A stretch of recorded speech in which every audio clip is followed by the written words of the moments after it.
Le ministère de l'enseignement primaire, secondaire et technique organise et gère le système éducatif par un découpage administratif et déconcentré où figurent des structures appelées bureaux gestionnaires, BG en sigle. Les BG ont pour mission d'assurer directement ou indirectement la gestion administrative, pédagogique, financière et patrimoniale des écoles publiques et privées agréées. Ils sont ainsi érigés au niveau local, provincial et central. Durant les 3 premières décennies post-indépendance, les bureaux gestionnaires ont été établis en respectant les normes et standards.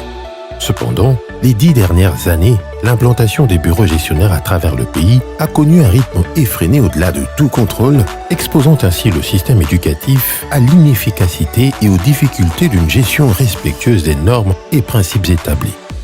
Les enquêtes menées antérieurement par le projet de soutien à l'éducation de base, PROCEB en sigle, projet du ministère de l'EPST, financé par le Partenariat mondial pour l'éducation, et le projet Accélère 2, financé par le département britannique de développement international DEFECO en sigle, ex-DFID, révèlent ce qui suit. Une très forte augmentation du nombre des bureaux gestionnaires et de leurs actifs au cours de 10 dernières années. Une répartition disproportionnelle du nombre des BG entre les réseaux non conventionnés et les réseaux conventionnés. Les réseaux conventionnés entendaient les églises, catholiques, protestantes, kimbanguistes, salutistes, communautés islamiques, etc., qui gèrent pourtant 80% d'écoles, mais ne disposent que de 1/4 de BG, soit près de 780 BG sur 3125.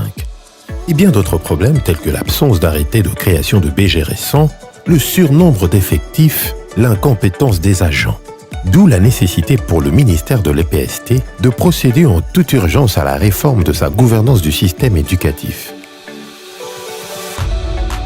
La rationalisation des BG est le mécanisme par lequel le système éducatif sera réorganisé, et ce dans le but de rendre les BG plus efficaces et efficients. Sa mise en œuvre aboutira selon les cas à la fusion, la suppression ou la délocalisation des BG et au déploiement du personnel. Son application comprend 2 volets. La rationalisation des bureaux gestionnaires et établissements existants et la rationalisation dans la création de nouveaux BG et établissements. Conformément à la politique de la gratuité, l'État s'est engagé à prendre la relève des ménages en payant les frais des fonctionnements aux BG, aux établissements scolaires publics et en mécanisant son personnel.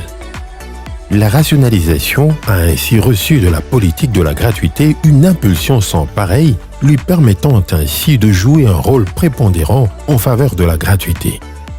En effet, grâce à la fusion, la suppression ou la délocalisation des BG, elle contribuera à dégager des ressources financières nécessaires à l'application de la gratuité.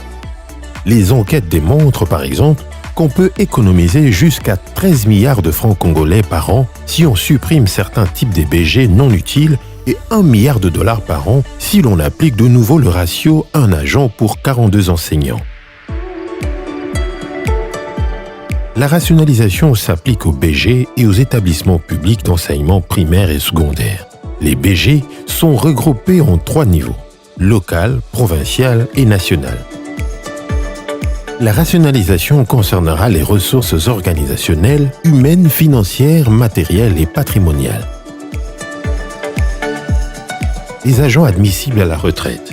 Ils seront maintenus au bureau, mais hors cadre organique. Leurs prestations seront orientées vers le transfert de compétences aux entrants. Les agents payés et non éligibles à la retraite, ils seront traités en premier. Ils seront soit maintenus dans leur BG, soit réaffectés. Les nouvelles unités qui seront mises dans la liste d'attente et redéployées en fonction de besoins réels dans chaque BG.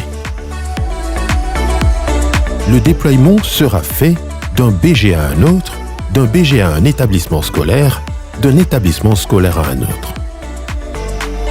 La RBG est mise en œuvre par une pluralité d'acteurs et services jouant chacun un rôle précis à différents niveaux, allant du ministère de l'EPST au comité technique de rationalisation. La RBG est financée par le projet d'équité et de renforcement du système éducatif PERCE en sigle. PERCE est un projet mis en œuvre par le ministère de l'EPST avec l'appui financier de la Banque mondiale dont l'objectif est de réduire le fardeau des frais scolaires sur les foyers, améliorer l'accès à l'enseignement primaire dans les provinces sélectionnées et renforcer les systèmes fondamentaux d'éducation. Ce projet court de 2019 à 2023.